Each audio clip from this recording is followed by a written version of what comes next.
Piety was after a creation of Melegaro's called the Baleful Gem. It's nearby, and it's something that heartless bitch must never get her hands on. Please find it and meet me at that Asmeri village by the river. My days with the Ebony Legion are done. Piety was after a creation of Melegaro's called the Baleful Gem. It's nearby, and it's something that heartless bitch must never get her hands on. You have it already. Thank innocence. All right, take it to the Asmeri village by the river. I'll meet you there. For my days with the Ebony Legion are done. I gave the Ebony Legion my faith and my loyalty, and it offered me nothing but fear and death in return. Thank you for freeing me from both. I have nothing to give you but my gratitude and my knowledge. I know you have no use for the former, so let's hope the latter makes up for it. Our expedition made camp in the western forest while Piety took a few men through the pass to Axiom Prison. She was after the research notes of one Chevron of Umbra, a witch who devoted herself to the study of transfiguration during the latter days of the Eternal Empire. Piety returned alone and disturbingly happy with her findings. I've learnt that when Piety is happy, misery is soon to follow for everyone else. Piety led us into that wretched place in the hopes of finding a device named simply the Spike. Fashioned by Inquisitor Meligaro, it was said to enable the injection of calibric extantia into living flesh. Calibric extantia being the corrupt energies locked within virtue gems. We couldn't find the Spike, yet we met its most successful application. Meligaro had an assistant, a man named Raulo. If Meligaro's records spoke truly, Raulo offered himself freely as a test subject. With the Spike, Meligaro injected Raulo with a high dose of calibric extantia, thus gifting the poor man with both endless life and horrific deformity. In honor of his sacrifice to Meligaro's work, the Inquisitor gave Raulo a new name, Fidelitas. According to his notes, the Baleful Gem was a byproduct of Meligaro's attempts to enhance the already formidable qualities of virtue gems. It was an abject failure, yet Meligaro wasn't one to waste his atrocities. By combining the Baleful Gem with the venom extracted from one of his arachnid subjects, he brewed something called Black Elixir. He proudly proclaimed it to be the most potent poison in existence, until it was stolen by a man named Victario.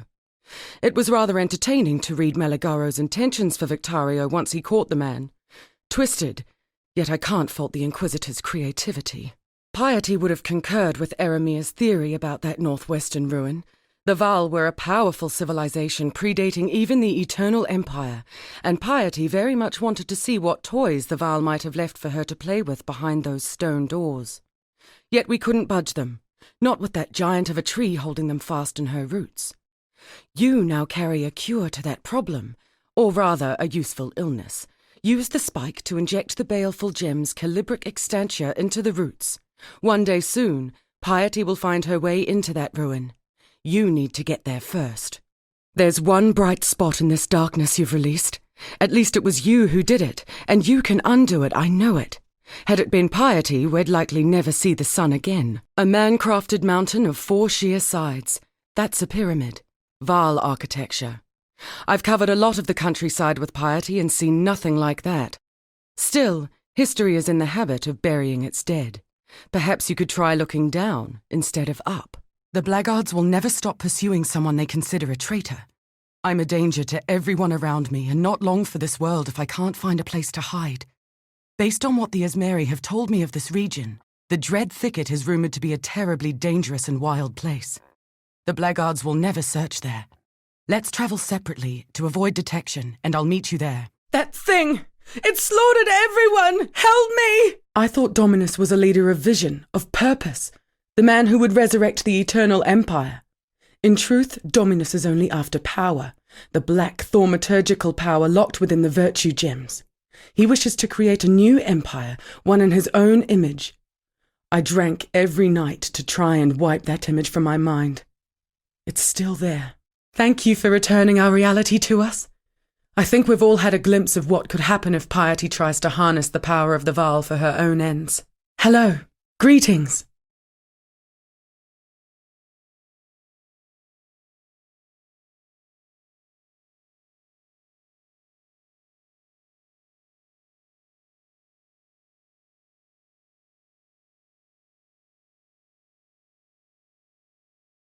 Till next time shall we keep, Saviour.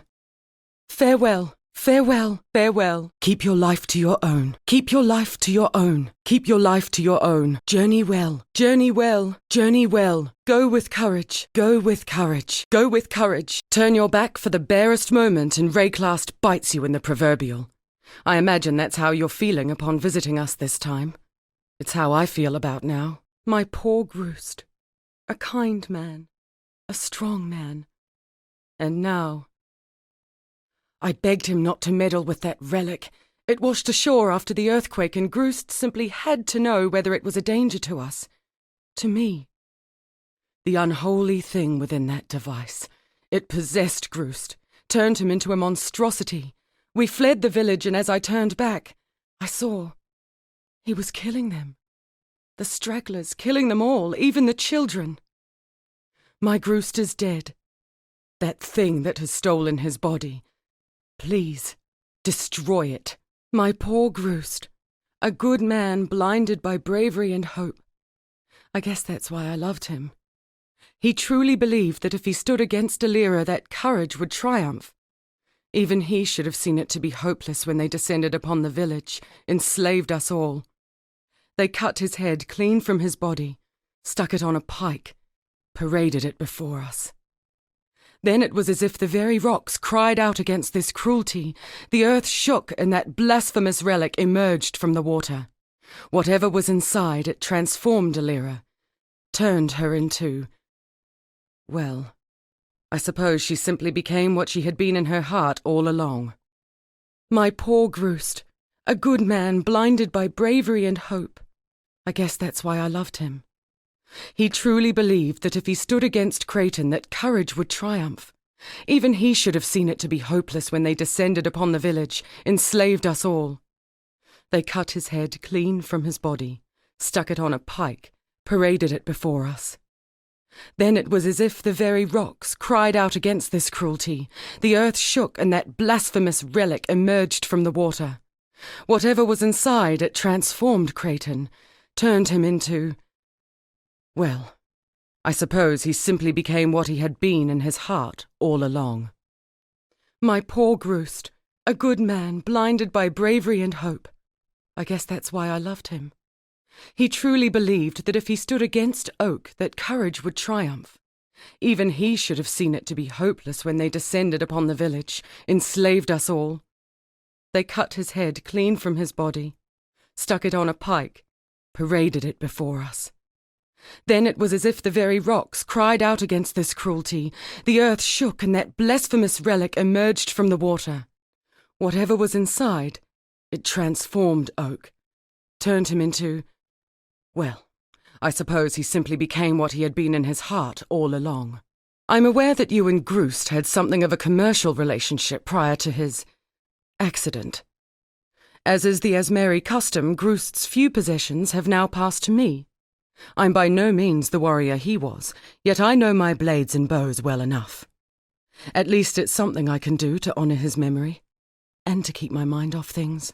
Don't get me wrong, I've witnessed many unsettling things in my lifetime, but a spectral corsair living next door to me? We reside in dark times indeed, when the living need share their quarters with the dead. I didn't think it possible for Silk to grow any more peculiar. But then I've been wrong about so many things since coming to Rayclast that I shouldn't have been at all surprised. Still, it's interesting that his behaviour of late has mirrored that of certain Templar zealots I had the dubious pleasure of meeting back in Theopolis. Like them, Silk appeared obsessed with finding answers to this reality in some ethereal realm of divinity. For my part, I prefer to keep faith in this world. The answers that come from beyond are seldom the ones we want. I'm afraid that the Inquisitor's spirit has indeed returned to the Chamber of Sins. Yet while you won't encounter Meligaro by wandering his halls, I do perhaps know how you can find him. Whilst investigating the Fell Shrine, I learned of the existence of a map, forged by Meligaro from his own viscera. This map allowed him to transfer his spirit into another form of existence, an existential safe house to which he could retreat should death ever attempt to take him. Understanding the map's purpose, Vol tried to destroy it, to no avail, so he locked it away deep within the ruins of Freesia Cathedral. Find that map and place it upon the Reverie device in Meligaro's old laboratory. And when you step over that threshold, expect the very worst. I imagine it was no easy feat, removing that abomination from its tomb. The horrors that must still lurk beneath the fell shrine. Well, I suppose you'll be meeting abominations aplenty where you're going next. Place that map upon Meligaro's Reverie device, and remember, hope for the worst. At least then you'll be partially prepared for what's to come. One less twisted intellect perverting our world. There is still much to be done, but at least we can rest easier in the knowledge that Meligaro and his foul creations will trouble Rayclast no longer. Here. I know that you and Groost didn't see eye to eye, but I'm sure he would have wanted to recognize this deed. It's the act of a warrior, after all. When I was part of Piety's expedition into the Chamber of Sins, I stumbled upon a secret passage. It appears to have been constructed by the Inquisitor for the purpose of conveying his creations from his laboratory via an ancient cave system to the surrounding countryside without detection. These caves seem to feed out into what was once farmland near our former village.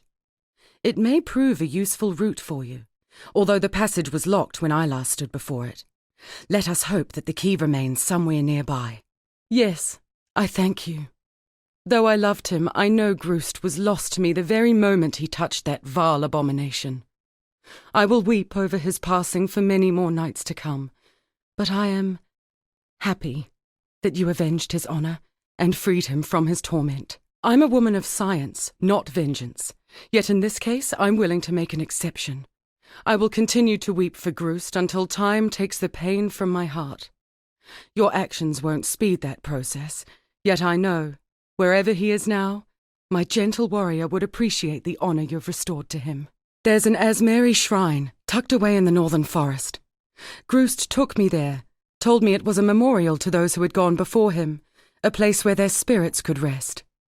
When he passed, he wanted his remains to be laid to rest with the bones of his people. His body, I find it difficult to even think about it, but I doubt it will ever be recovered. Yet there might still be a way. He gave me his necklace, the fangs he earned when he rose from boyhood to manhood, handed it to me for safekeeping only moments before Relakesh. It's almost as if he knew what was to come. Please, could you deliver this necklace to the shrine for me? Put Groost's spirit to rest. I would do it myself, but the journey to the northern forest is not what it was. These lands have changed, and not for the better. I feel I have failed my poor Groost, not being able to return his bones to the resting place of his people. Still, we have done all we could, considering the circumstances. Groost was a practical man at heart, he would understand. You deserve our thanks. Here are some of Groost's most treasured possessions. I'm sure he would have wanted you to have one. Piety once spoke of Tang Mazu, referring to him as the god of treachery. She told me how he once commanded the affections of the ancient and deadly Silent Brotherhood. They were the Empire's most sought-after assassins, if what I've read is true. Murder at the highest of prices, yet they refused to even unsheath their blades without their trickster god's blessing. If Tang Mazu is waking and walking again, the Silent Brotherhood is sure to grow in his footsteps. Rayclast needs stability in these dark times. If we ever hope for a civilization to take root and flourish in this blistering soil, trickster gods like Tang Mazu must be dethroned. Peace will never grow in his shadow. My confidence in you has not been misplaced. Thank you on behalf of Rayclast and this fledgling civilization of ours. With that trickster gone, people like us might actually have a future beyond mere survival. I was no wonder child back in Oriath, but I prided myself on what junior accomplishments I managed to put together within the strict set of allowed sciences.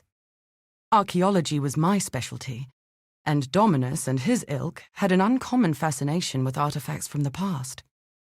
And I was told I was crucial, that I was important, because I could tell whether an artifact was truly Val simply by running my hand along faded stone patterns. I may have had a head slightly too big for my shoulders. When the Ebony Legion made available an archaeologist position on their expedition to Rayclast, and nobody volunteered, I thought my colleagues were all simply afraid of continental dangers. No, they knew better. None were allowed to speak it openly, but they knew. I didn't find out what kind of society I was truly a part of until I saw Piety's aspirations. I studied the Vaal. I knew all about their downfall, or at least our Templar-twisted perception of it. Piety's ocean of slaughter. The Vaal called their hubris the apex of sacrifice. The Eternal Empire called theirs the Purity Rebellion. We call ours the Temple of Lunaris. And I know nothing, Exile. Nothing at all. Save that we are doomed to repeat the mistakes of the past unless we learn the hard way. I've recently thought long on the nature of time and determinism, prompted by the rather insane notion that the prophecies Navali hands out somehow contain alternate futures. The paradox keeping me up at night is agonizingly simple. Let's say Navali foresees that you will meet me in Trathus. You still have a choice. You might never go to Trathus, or you might go to Trathus too early and return multiple times until you finally meet me there. Did the prophecy come true because it was fated to do so? Or did the prophecy come true because you chose to make it happen and worked to cause it? Either way, I am the one without any choice, because neither you nor the prophecy asked me whether I wanted to go to Trathus. We are all in your debt for what you've done. Oriath stands today only because of your heroism. For my part, I will continue to help you in whatever way I can. We may just discover the truth of this world. We may just discover the truth of this world. That's impressive. That's impressive. That's impressive. I could hardly hope for better results. I could hardly hope for better results. Exile. Exile, wake up. Commander Kirak has requested your presence in the war room. It's to the east. Through the tunnel. It's through the tunnel. It's hard to believe it's been a full year since you slew Kitava. This place is almost starting to feel like home. I left behind a piece of my heart in Oriath, even though I know we can never return there. Too many terrible things took place on that island. I think I agree with the popular sentiment that it was somehow cursed. When I really think on it, Oriath's suffering was almost entirely the fault of its people. Not the common folk, mind you. The ones with the power. The Templars fostered a society in which monsters, like Dominus and Piety, could not only rise to power, but then wield that power to harm all of Rayclast. Enslaving the Karui directly led to the cult of Kitava unleashing mayhem, and of course the tyranny of innocence stemmed from the blind, zealous faith they gave him. Then, there was the whole business with Cirrus. That was the final nail in the coffin for Oriath. We might have been able to rebuild things after Kitava's rampage, if not for the surprise attack by Cirrus. Kirak was a lesser officer in the vanguard then, and had to work with exiles and radicals in strange exotic realms to try to control the situation. But Cirrus was far too dangerous to be contained. I'm not sure even you could have stopped him, had you been there. I don't know exactly how they won the day, because Kirak never talks about it. But I do know a great many people died. We are the people's response to the madness of Rayclast. We've had enough of corruption, gods, and would-be dictators. The last year or so, the Citizen Vanguard has embarked upon a celestial war in secret, in a realm called the Atlas, and we've lost many valiant men in battle. We need all the soldiers we can get, so it's time for you to put your strength and wits to good use. Serving under Kirak in the Citizen Vanguard this past year has certainly been rewarding. This is a nobler cause by far than aiding the blackguards. I don't know if Piety's atrocities can ever truly be made right, but I will keep trying until the day I die. History, as I was taught it in Oriath, seems very skewed now. There were a great many events that were hidden from the public eye, and the use of map devices throughout the ages was one of those secrets. We know Malagaro experimented with one. There was also a map device in the possession of the Templars, though they did not know what they had. As far as we know, map devices can open portals to almost anywhere, even locations not of this world. We generally use it to enter the Atlas, although some of the exiles we worked with travelled to the domains of the Breach Lords. Those exiles were never heard from again, of course, but the portals worked. I don't know much about High Templar Venarius, unfortunately. The history I study is generally older than that. However, as an Oriathan, I've heard the same decades-old rumours as everyone else. It was an awful thing they did to his mother, if it's true. I'm less studied on the Elder than I should be, but from what I understand, it was an otherworldly entity that preyed on humanity for thousands of years. It served a force called decay. Not too long ago, the Elder Slayers defeated the Elder with the help of Zana Caesarius, but that seems to have simply led to another problem. The Elder's absence means the Atlas is a prized trophy left undefended against a cosmos full of hungry horrors. While it may seem like control of the Atlas is constantly under contention, the first war of ownership was actually not too long ago. It's hard to say whether the Elder created it or simply found it in ancient times, but the realm served as a haven from which humanity could be preyed upon for thousands of years.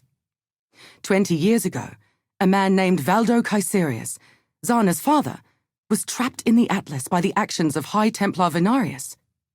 Zana's father learned some measure of power over the Atlas and became what we call the Shaper. He waged war against the Elder for as long as he could, until his daughter led the Elder Slayers to a final triumphant victory. Unfortunately, Valdo was too far gone by then. They are probably better referred to as the Elder Slayers now, but for a time, the Vanguard battled Baron, Veritania, Drox, and Elhesman for control of the Atlas. The leader of the Elder Slayers, Cirrus, was far more powerful than the rest. Before they all went mad, he sacrificed himself to help seal the Elder, and they thought him dead. Until he somehow returned, full of pain and ennui. He alone managed to escape the Atlas, and he took out his despair on Oriath during our rebuilding efforts. As you can see, that triggered the evacuation, and we haven't returned. I can't help but feel a sense of hope that the people we have gathered are part of something greater. We're all utterly different, but something has brought us together, here and now. Alva with her blood thaumaturgy, Tane with his dark science, Einhar with his natural wisdom, Nico with his machinery skills, Jun with her combat prowess. Kirak's leadership and your strength make me confident that we can handle whatever the future brings. My knowledge is your knowledge, Savior. The blackguards will never stop pursuing someone they consider a traitor. I'm a danger to everyone around me and not long for this world if I can't find a place to hide. This seems like a good area to build a hideout, but it's filled with monsters. Can you clear it of everything dangerous? This seems like a good area to build a hideout, but it's filled with monsters. Can you clear it of everything dangerous? Curious. With the death of the last monster here, the very air itself feels different. I wouldn't use the word purified, but you've definitely negated the pile over this place. I'll stay here for now and make sure nothing dangerous re-emerges. Welcome to our new hideout, Exile. I'll start getting it set up. I retrieved the transmutia device from the Chamber of Sins, and I believe I can rig it to imbue equipment with magical modifications. This may involve minor meddling with dark forces we don't understand, but we'll have to take that risk. Rayclast is a dangerous place, and we'll never get anywhere by playing it safe. As long as we treat the process scientifically and approach it methodically, we should be able to craft equipment to our needs. All right. I've taken the liberty of performing a few tests. There are a few magical modifications the transmutia device can make that are safe every time. Try enhancing a piece of equipment now. Let's see if my results hold. While you're out there, try to remain vigilant for other possible locations for hideouts.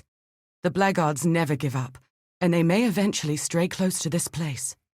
I want to have a backup location ready to go in the event we need to make a quick exit. I believe I've found another location that could make a good hideout. Once you rid the area of its current residents, we can move in. Can you take care of it with that particular skill set of yours? He's well-intentioned. That's the foremost thing I can say about him. I've never seen any trace of hostility in his actions, but his words sometimes stray from the path he set for them, and his laughter can be a little too gleeful. I fear that voltaxic sulfite exposure is poisoning his mind. But despite that, He may be the most qualified person on Rayclast when it comes to the mysteries under the earth. And under the earth is exactly where thousands of years of history have sunk over time. With that book on vile blood thaumaturgy, Alva has accessed a power scholars have only dreamed of for centuries.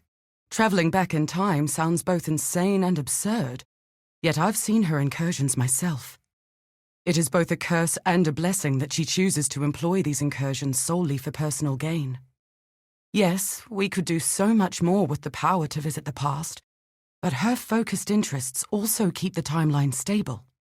I can't imagine what would happen to us here and now if, for example, we tried to go back and assassinate Malachi to prevent the cataclysm. Would we cease to exist? Or would we simply create a second Rayclast, one in which the cataclysm never happened? One could go insane thinking about it. When I first met him, I underestimated Einhar. Coming from the poorest of Ezamites, themselves already a battered people in this region of the world, Einhar struck me as someone who could contribute brawn to our cause, but not much else. How wrong I was. If anyone can decipher the dark design afflicting the creatures of Rayclast, it's him. I've been looking for the source of all this, an equation or overall pattern, but he's unknowingly taken an empirical approach. By learning about and understanding every single corrupted animal and the energies their blood contains, he's done more to advance our understanding of the problem than I could ever have done myself. One day, he may even solve the symptoms of corruption without ever understanding the root cause. Make no mistake, Exile, that's impressive. A humanistic brute force approach to a cosmic problem. I heard of Zana, back in Oriath. I even experienced some of the contempt for her and people like her that Dominus wanted the church-approved scientific community to feel.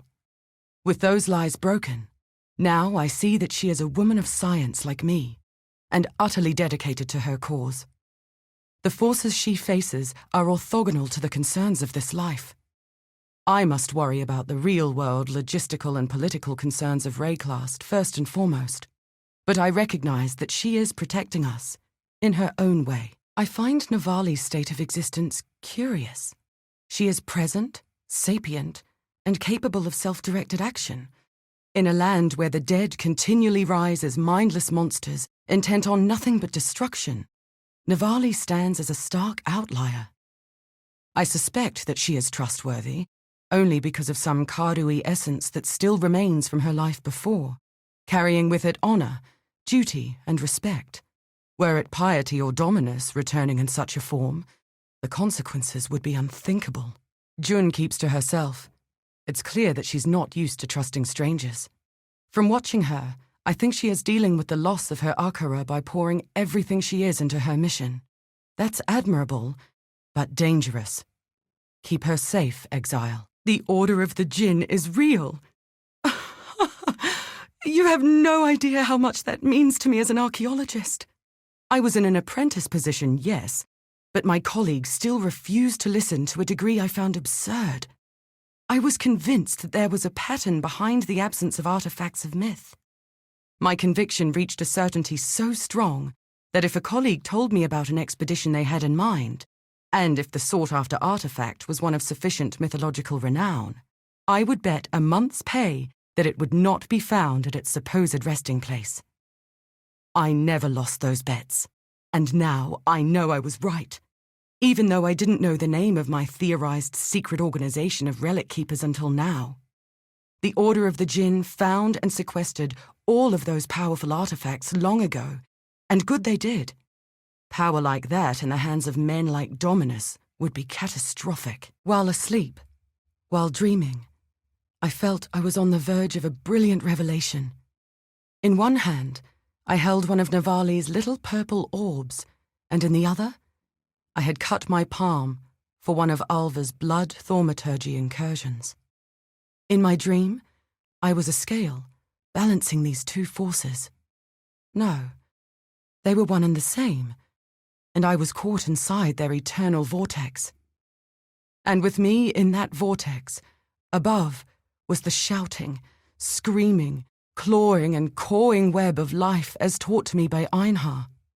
Below me, quiet, magmatic, frozen and grasping, were all the nightmares beneath the earth that Nico has revealed with his delving.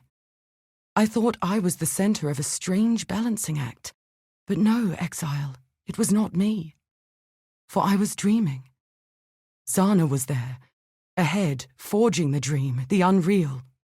Where she was ahead, I now saw that I was behind, creating the physical, the real. I was not the center. You were. Do you understand this dream, Exile? Even if it means nothing, it's still reflective of the truth. Each of us carries one end of an impossible axis, and you unite all these forces. And together, we face the storm. Perhaps it's just paranoia, but I fear those loyal to the High Templar may still be after me. Could you spare some space for me in your hideout? Farewell for now, Exile.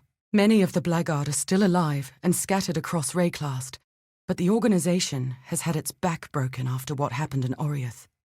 I wouldn't want to run into a random knot of them, especially as they start to get hungry and desperate, but I believe their concerted search for us has ended. That'll give us some breathing room to face new problems. Malachi himself gave this transmutia device to Malagaro. It makes me incredibly uncomfortable to think about the horrors that it helped bring into being. But I must remind myself that science is not responsible for what happened in the Chamber of Sins. Science provides tools for mankind to manipulate the world. It is up to each of us to choose to do good or evil with the power so provided. Malagaro was the evil responsible, and Malachi before him. Together, you and I are going to start using this device to undo the damage they did. I could hardly hope for better results. Do note, the device needs special reagents to perform, so not all uses will be so easy.